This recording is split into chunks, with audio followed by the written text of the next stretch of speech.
You're like a circle that floats around me, keeping me safe and sound.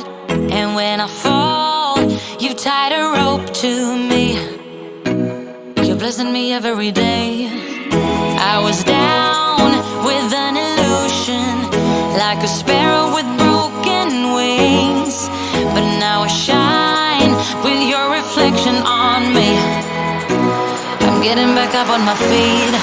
That you showed up was written in my palm. You are a statement, explode like a bomb. I get to push myself to victory. You make me winner. You cut me loose and set me free. You make me win in every way. You showed me how to spread my wings. Yes, I'm the winner of the day. You cut me loose and set me free. You make me win in every way. You showed me how to spread my wings. Yes, I'm the winner of the day.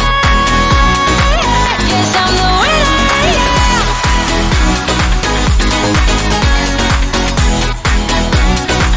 'Cause I'm the winner, yes.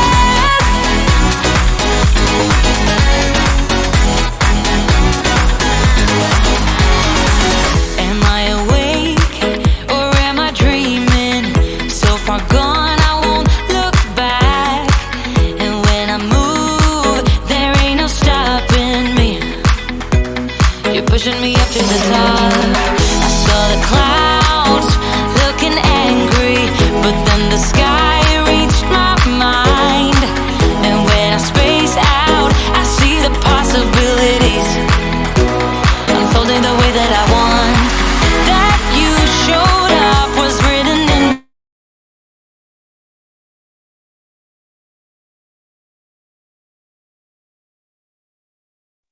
There we go. Took me a minute to manage to unmute there. Hello, good morning, everybody, and welcome to the Oola Corner, the place where we share all things Oola. Now, what is Oola, you ask?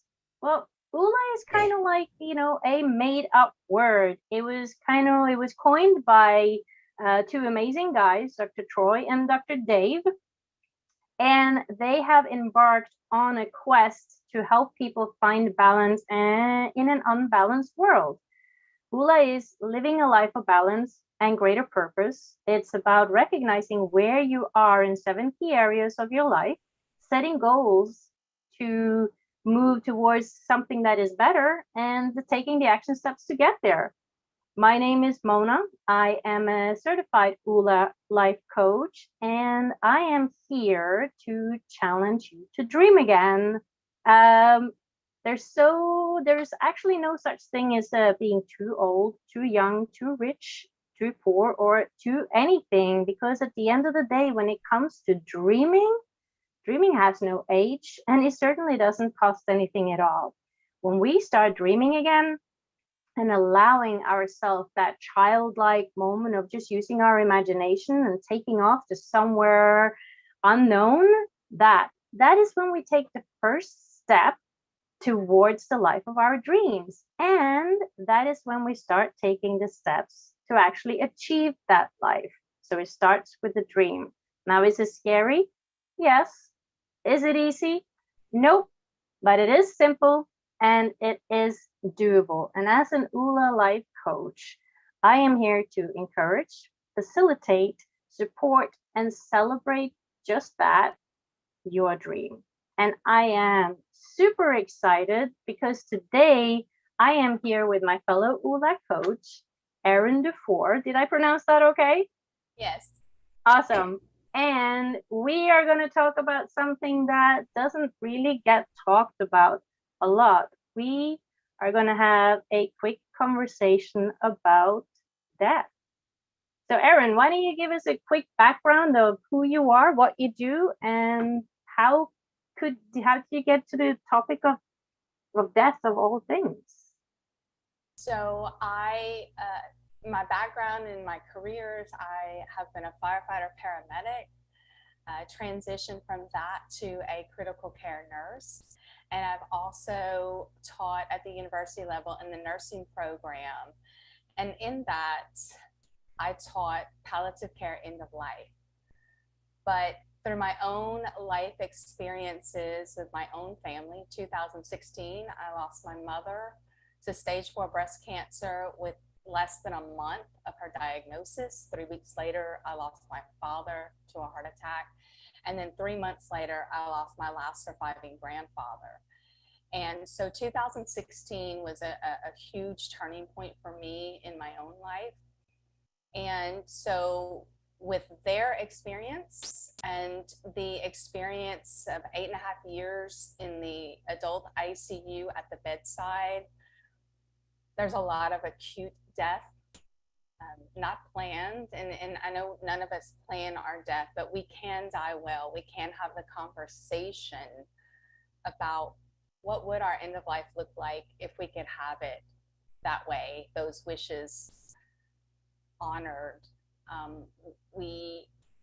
We're not able to have that in the ICU. So through my professional experience, through my personal experience, and then through the education aspect component, teaching my students, I stumbled upon life coaching, and it brought everything together for me, because it is so important that we recognize that death is part of life, have peace with it, embrace it actually, with providing people with our wishes, writing letters.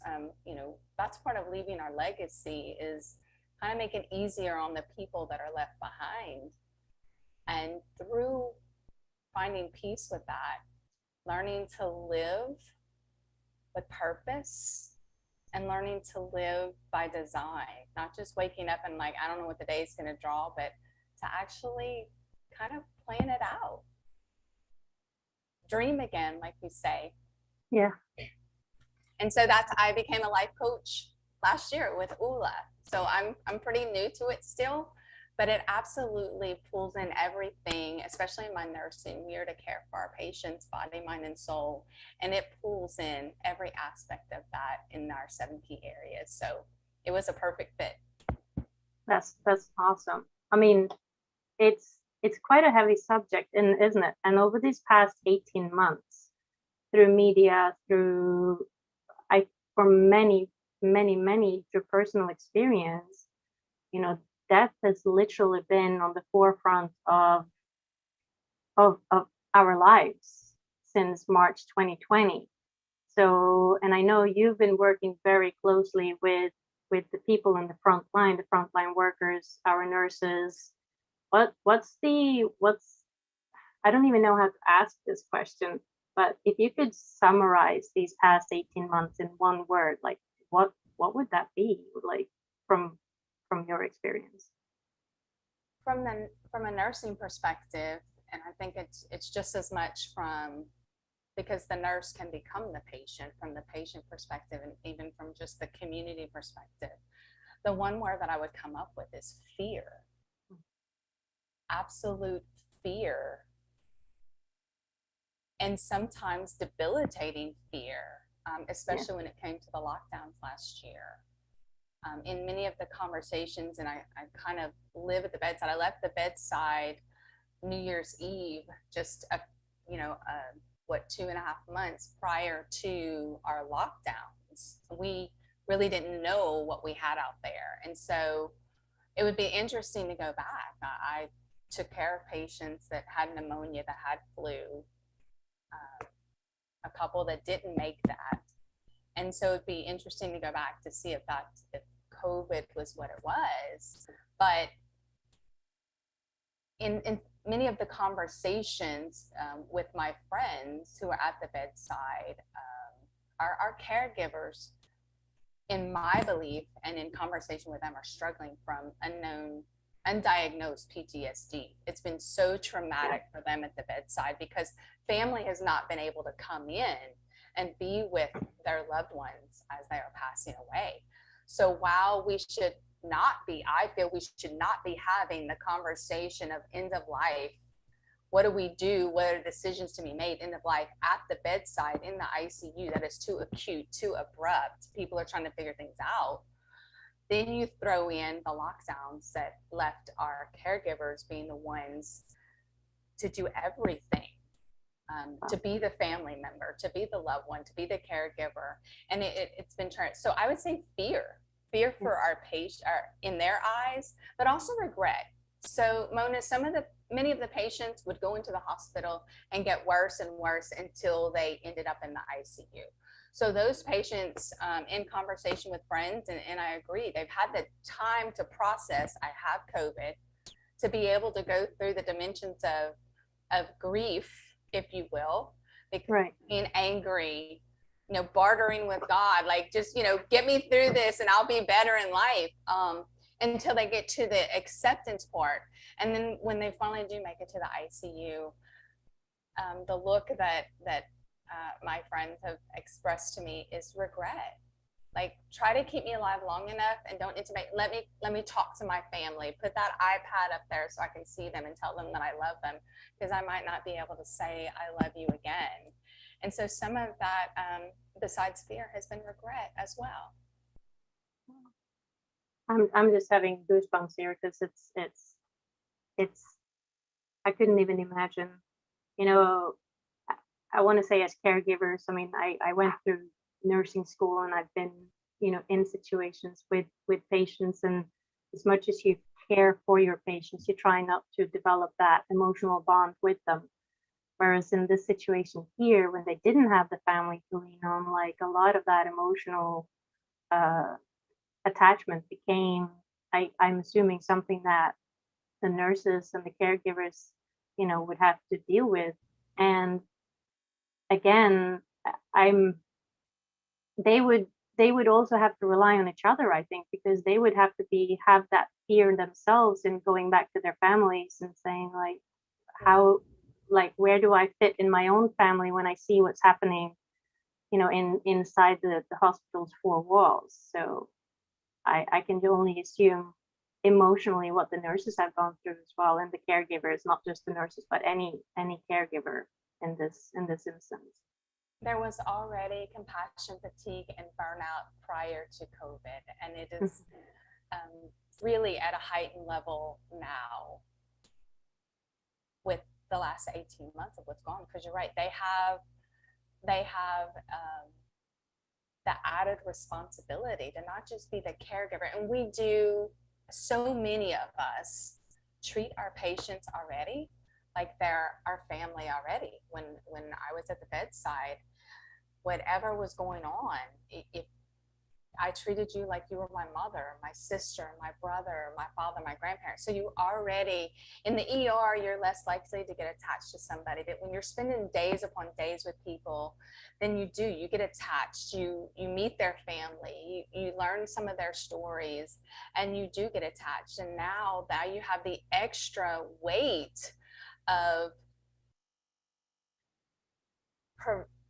caring for the family. We cared for the family as well, but the family was still there. Now you're caring for the family in a completely different capacity, as well as caring for your patients. So that's just added emotional distress, added spiritual distress, and you're just physically, while you were before at the end of a 12, 14-hour shift, however long you were there, and 3 days in a row, and so many of them are working more hours and more days because of short staffing everywhere. They go home and they worry about, am I bringing this home to my family? Do I need to stay away? Like, there's so much more added. You're caring for the other people's family, your patient, your family, and guess who gets left out? You. Yeah, yourself. Yeah. You. Yeah. So in your conversation with these, they've been called heroes. In your conversations with them, what would you say was the one thing that helped them get through it? What was their saving grace as such? The circle of friends that I have, and I really feel like in losing my own family 5 years ago, I really tightened my circle. with my loss, because not everybody understands your loss. Not everybody can connect with you on that. And a lot of people are fearful. I don't want to say the wrong thing. I don't want to do the wrong thing. So they kind of avoid you in that perspective. And that's not what we need. We need a hug. That's what we need. Whether we're crying or not, we need a hug. And so my circle of friends became really tight then. And that's when I deep dived into my faith. And so for my friends that I embrace and walk this journey with them vicariously, it's faith. It's literally knowing at the end of the day, no matter how their struggle is, how sad this is, how heartbreaking, and how much anxiety it can create and fear, at the end of the day, this is not a surprise to God. And they leave themselves in God's hands. And so just in a conversation that I had with one of my dear friends this morning, we prepare, especially as ICU nurses, first responders. I would like to think that most of them are like me, and the ones that I hang around, the majority. We prepare for the worst in life, and we hope for the best.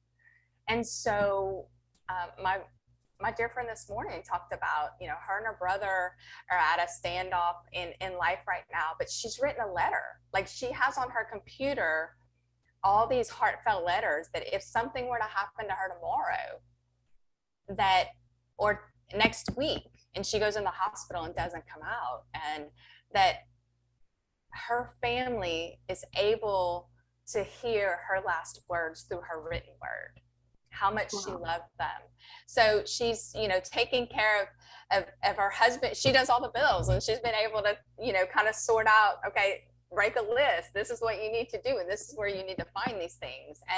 And she's kind of been able to make a, what if we get sick at home with COVID, a little emergency kit, if you will. So she's been able to do that, and she's living better. I find many of us, while we don't really take much time for ourselves, we are being more intentional with our diet, with the vitamins we take. We are trying to be more intentional. While the stress level for them, for me, is much less. For them, the stress is out of this world.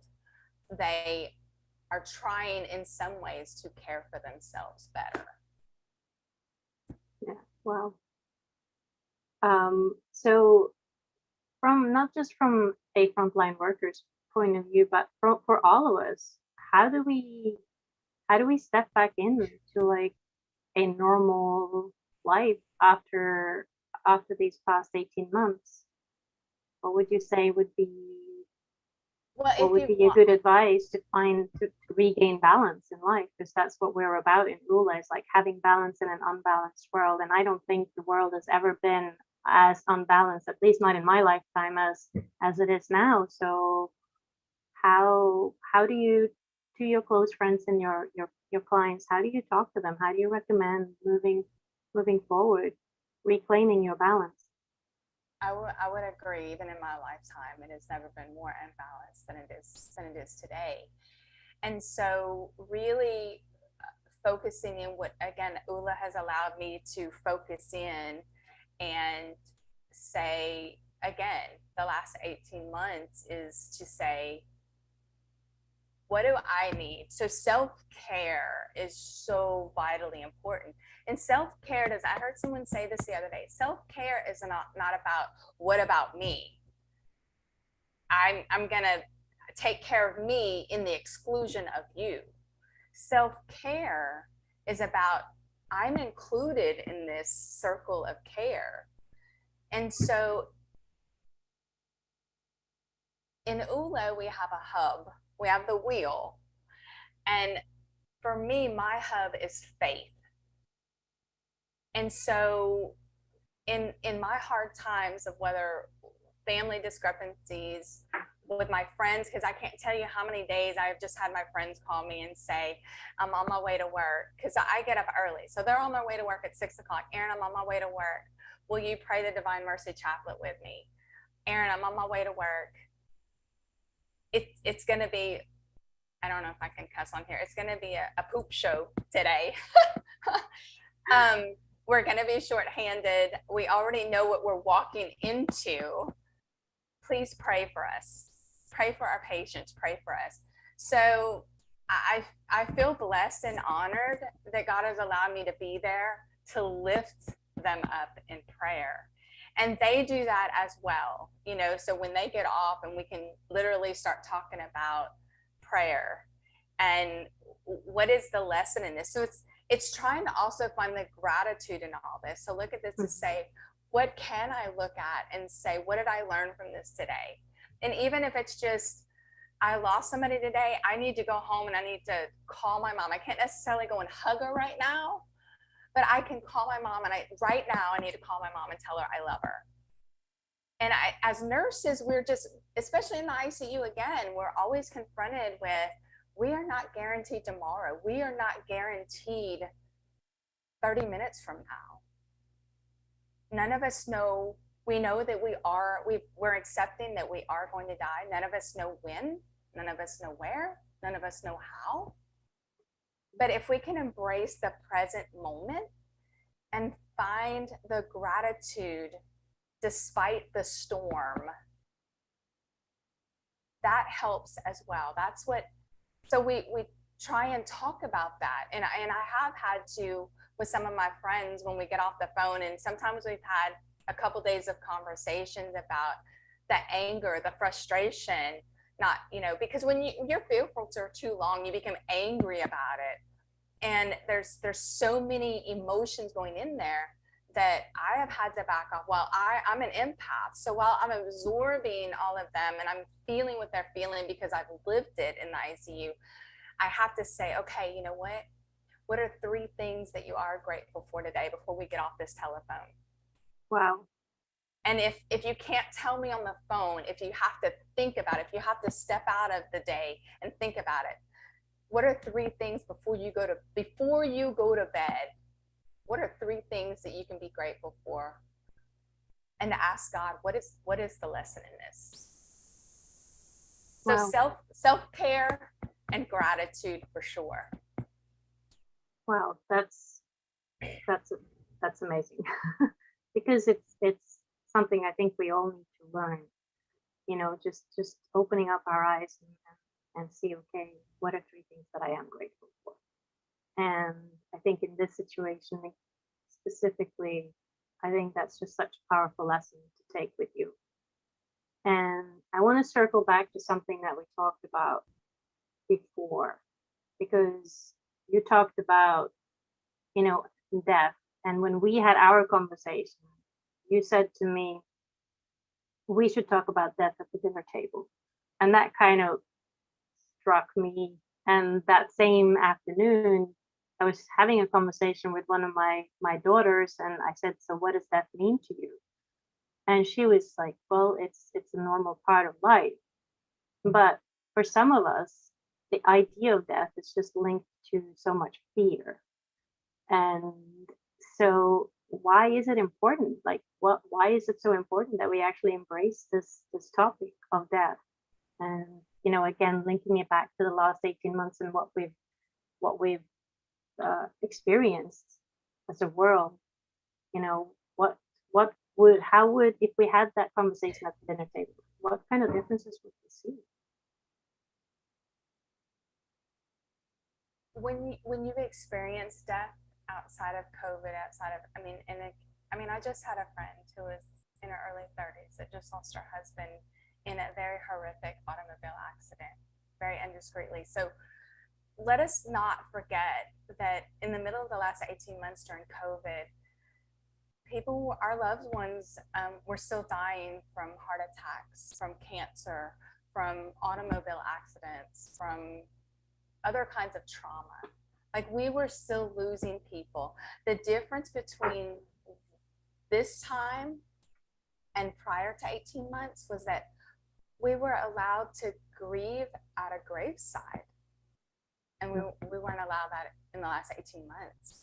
We were allowed to grieve and go through the process in a hospice situation, which was a little bit more open, or in the hospital, even at the, acutely at the last minute, we were allowed to be with each other. And that was forbidden. That was forbidden in the last 18 months. So that left a different kind of trauma that now you're having to deal with, that you actually couldn't be with your loved one. And so when I was teaching my class, and I had several people come on and talk from hospice, pastoral care, when we talked about the faith moments, it has been shown that people that have a greater faith, or have faith in something, and again, we all have a different faith. You could be Buddhist, you could be Muslim, you could be Christian, but it's found that those with faith, when they get to the end, they're more accepting and they're more at peace. So they can embrace that their life is ending, and they can pass that peace on to their family members. Those that lack faith, or they're not at a good place in their faith journey, then they fight it. That's when they have the anger and the frustration. So I came across, it was told to me a list of books to read. And I don't remember the author's name right now. And I did not bring this book up to you, but the one's called Dying Well. And that's a beautiful book to read. There was actually a documentary created on one of the patients that's in the book. And the book that you and I talked about, it came across, was Let's Talk About Death Over Dinner. And Michael Hebb is the writer. He's created a framework. There's also a website. You can Google it. There's a website, I think it's deathoverdinner.org or something like that. And literally there's a framework to set up this dinner.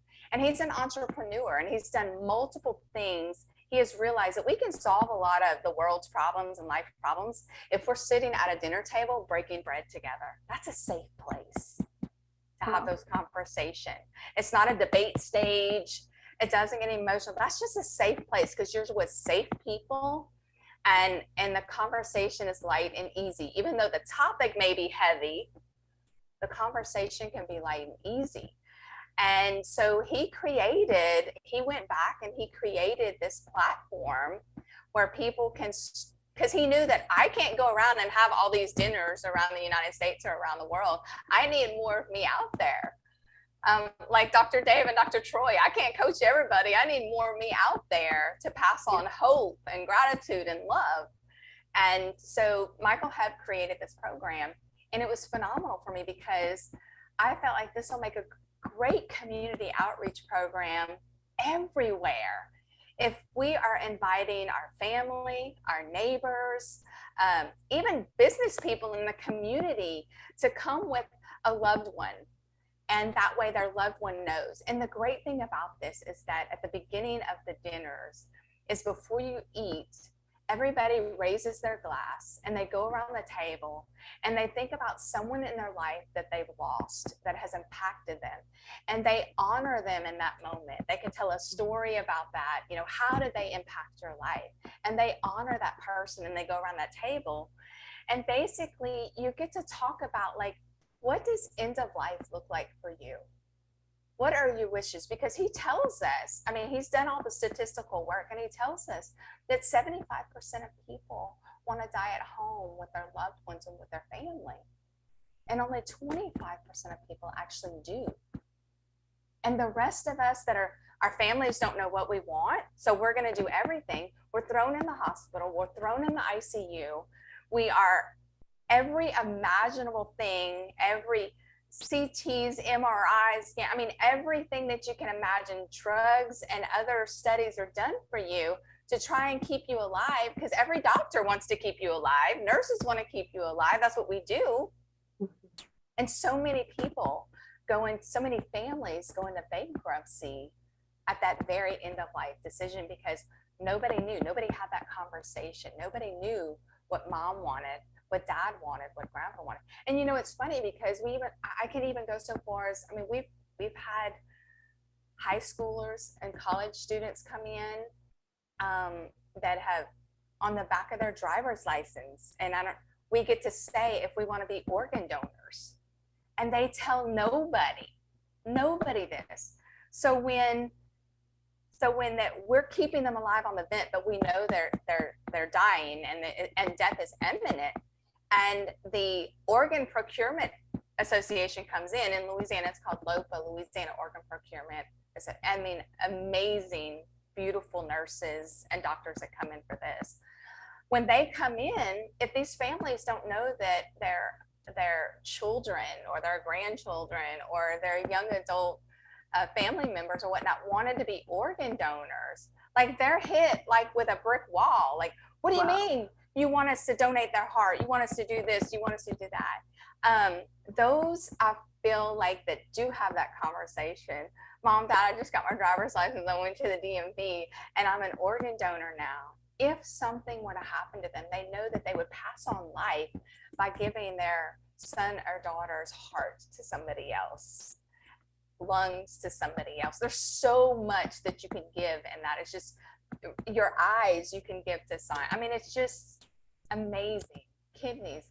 And so again, it was having that conversation. Those that are more prepared, while as hard as it is to make that decision, like somebody's already made that decision for you. Yeah.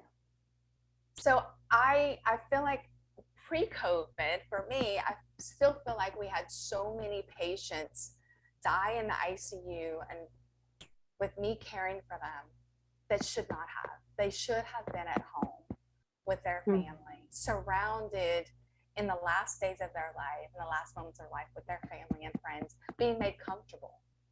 Yeah. So again, going back like this, if we had that conversation, you would have, you mentioned, you know, financial bankruptcy, you would have saved, you know, families from financial bankruptcy just by having that open-hearted conversation over a meal. You could have fulfilled the wishes, dying wishes of, what did you say, almost 50%, because they would be able to actually be where they wanted to be, surrounded by the people that they love. And yeah. Well, and the great thing too is when you express your wishes, and my mom at the end, when she realized she was not having quality of life, she didn't want quantity, she never wanted quantity of life, she just wanted quality. When she realized she wasn't having quality of life and that she was not going to have a quality of life, that she wanted to go into hospice. So we went into hospice on a Tuesday and she passed away on a Sunday. And she had all these things. We had, Erin, I need you to call this friend. I need you to call that friend. I need you to, you know, call your brother. I mean, I was able to help her. And that was a great feeling for me. As much as I miss my mom, it allowed me to go through the grief like I needed to, because you still grieve. And I still grieve to this day, 5 years later. And don't know when I'll explode in tears, but I still do that. But I would, the feeling that I got to honor my mom's wishes. Yeah. It just allows you to really move through the grief journey and to not ever have any regrets or doubts that because a lot of people, when it's time to come, well, we need to talk about taking your family member off of the ventilator, off of life support.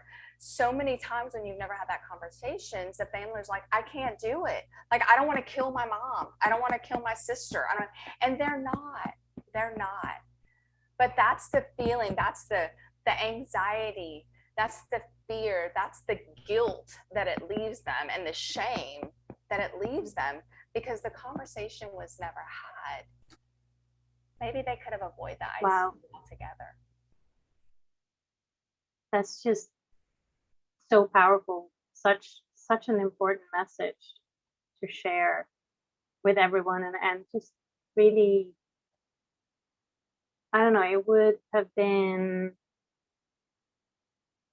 it would make just such huge difference if we could just open up and just say, hey, you know, this is what I want to do. This is how I want to end my life. And once you get, Mona, and that conversation can change. We go through stages in life. I mean, we know in ULA, we're going to do the wheel every year. We're going to refocus. Maybe I've had a lot of fun this year. I need to work more on my family, or I need to work on my finances. Like we're constantly adjusting. We do that in nursing. We're constantly, we give a medication, we go back, we reassess where that is, reevaluate everything, and then we adjust where we need to adjust. We have a plan of care. So in ULA, we have a plan of action for our lives. So we can constantly adjust. So that but as long as that conversation is still going, you know, I mean, someone one day may be like, you know, I'm good. I have 2 kids. They're good. And then all of a sudden a grandchild is, hey mom, guess what? I'm pregnant. And a grandchild's thrown in the mix. And now it's like, whoa, wait a minute. Like, I want to be around for all of this. So like that conversation, that dialogue, if it's always going on, then you always know what that person's last wishes were. When, I'm not going to say if, because we're all going to die, when that time comes. You know what that is. And as you're having that conversation, you're literally able to be more purposeful with your life, to start saying, I've got to live better. Oh my God, you know what? I need to drop this 50 pounds because it's not doing me any good. It's taken years off of my life, and Lord knows when I'm going to die anyway. So like, what can I do to be better, to have a better life? And so when you know better, you do better. Yeah, I love the quote that Michael Hebb, he has a TED Talk as well. And at the end of the TED Talk, he says, looking at death has taught me how to live. And that kind of sunk in with me. Like it's just, wow, like just having that realization that we start dying the minute we're born. Like it's an inevitable part of life, and it's something that should be just as natural as when we go in and we celebrate childbirth. We should also be able to celebrate end of life, celebrate that person's life, celebrate their achievements, laugh over our failures.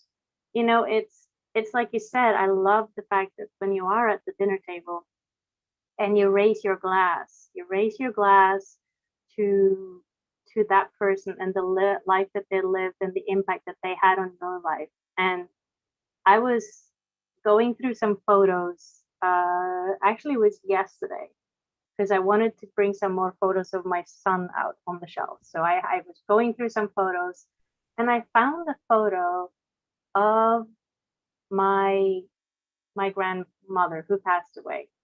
And I was like, wow, like she looks so happy in that photo. And so never mind finding a photo of my my son, he's alive and kicking, but my grandmother, I was like, wow, like I felt this sense of peace and happiness just, you know, looking at her. And so that's the photo that I have on my shelf now.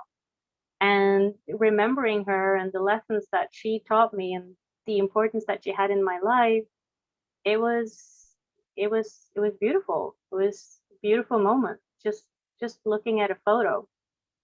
And so if we can, I guess, recreate those moments even before they happen, and understanding, like celebrating each other in the now, in the life that we're living, and then being prepared for the inevitable. And in ULA as well, when we talk about ULA finance, you know, one of the things that the ULA guys recommend is that make sure you have your will. Get your estates in order. Have your will prepared. And I love what you said about your friend as well. Write those letters. You know, tell people how much you love them. And but more importantly, just be open. I think that's my biggest takeaway from talking with you today, and you know, earlier as well. Just let's be open about this topic of death. And you meet resistance. You know, I feel like death at the bedside, death very acutely.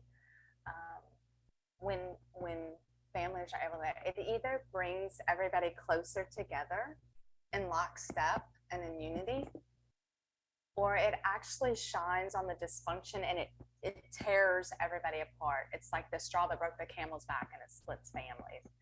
And that is so difficult, one, for us as the caregivers, because we're so focused on making this, our patient, our loved one almost in the bed, making their final moments good moments, yes, beautiful moments, and it's taking away from them, and and they feel that too.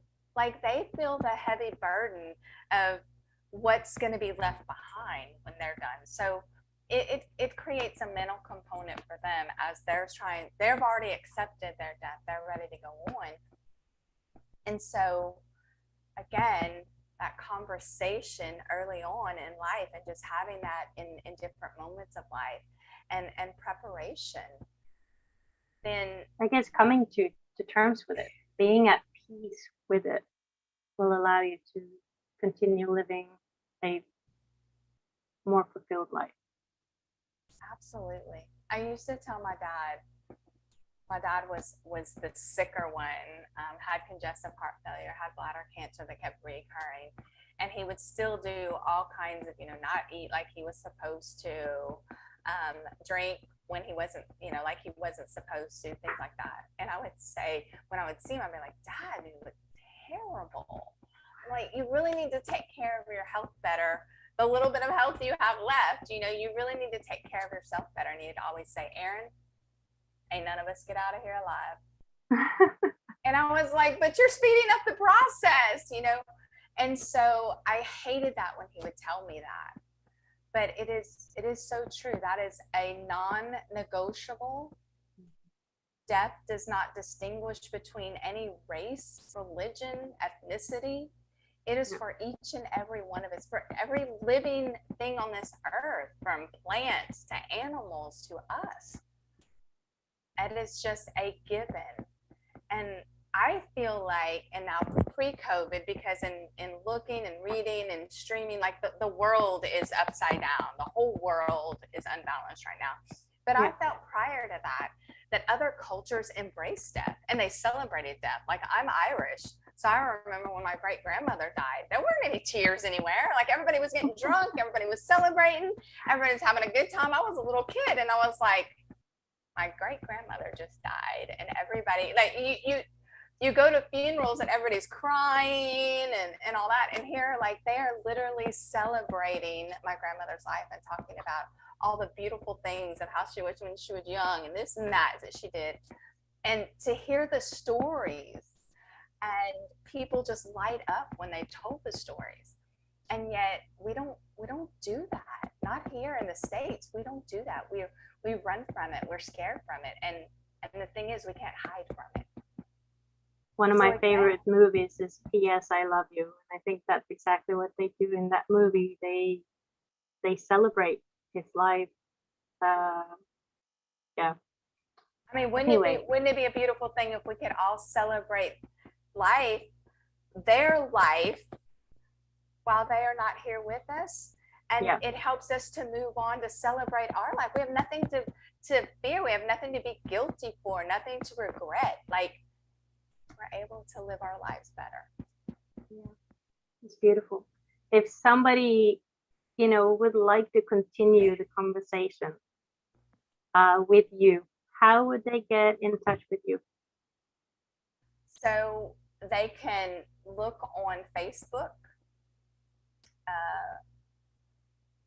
Oola RN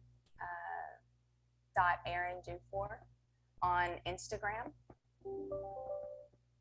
and I'm also on LinkedIn. So Facebook, Instagram, or LinkedIn. And they can also find me if you go to the Oola page and you look for coaches and you scroll down on there, you can find me on the coaching aspect. I think that has, literally, if you go to the coaches, it has my phone number and it has all of my Instagram and all. You can click on that and you can link to me through that, even if you just want to chat and continue the conversation. Any resources that I can send you, I would love to continue that conversation. I have a passion for having people dying well. So it fit perfectly. Let's talk about death over dinner, trying to figure out how to start those in our community here. And life, I mean, living life by design. Oola has just put it all together for me. And what a beautiful thing. I wish I would have had it 5 years ago when I was sorting through my own grief and going through multiple things with family and friends and whatnot. But, you know, it wasn't time. I do believe that God's timing is perfect. And that wasn't my time. I probably would not have been receptive to it then. And so I am all in living well and dying well. Wow, that's awesome. Thank you so much for joining me here today, Erin. It's been eye-opener for me, and I definitely think I'm going to have a deeper, longer conversation this evening with my family, because it is really important, and it's something that has been at the back of my mind. Like, I'm also the one that handled the finances, so I need to hand that over to somebody else.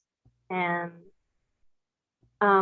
I do want to be a donor, because you know, as a nurse, as a coach, you just want to continue giving. So if I can even continue giving after my death, that's something that I would like to do. So I think I need to have that conversation. And I definitely want to die at home with my family. Yeah. That's beautiful. Yes. Anyway, I hope they all honor your wishes. I don't know how many, you know, thankfully my brother and I were on the same page, but the more people you put into the mix, the bigger the family, like that, it really is important to have a medical power of attorney. And it doesn't have to be family. It could be your best friend. It could be somebody out there, but that person that is literally dedicated to honoring your wishes. Because sometimes when you don't have that medical power of attorney and you have 5-6 people in the mix that are making all the decisions, you can guarantee there is not going to be a unity in that. Yeah, that's awesome. Thank you so much. To be here. No, thank you for opening up the room for this kind of conversation. And thank you for everybody watching. This is the Oola Corner. I am Coach Mona here with Coach Erin, and we hope you all have a fantastic day. Remember, have faith, be grateful. And if you're seeking an Oola life, we are here to help you. So take care, everybody, and have a great day. All right.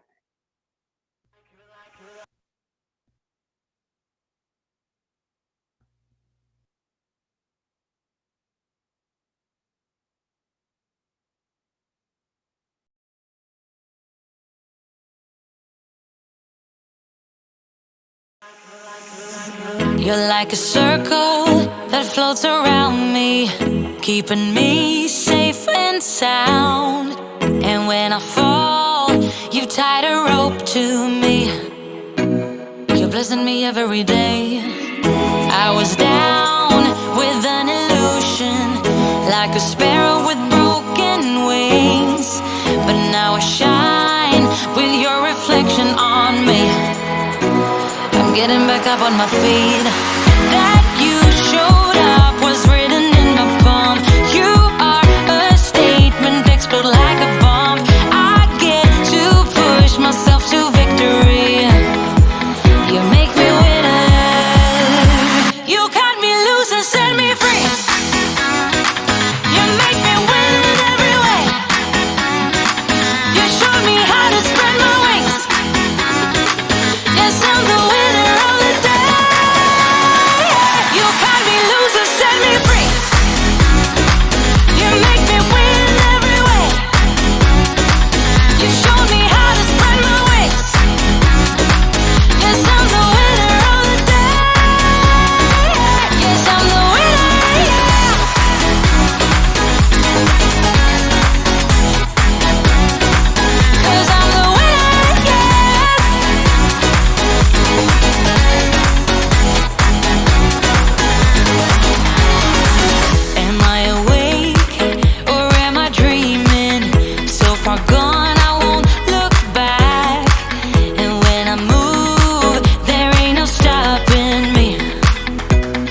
Pushing me up to the top.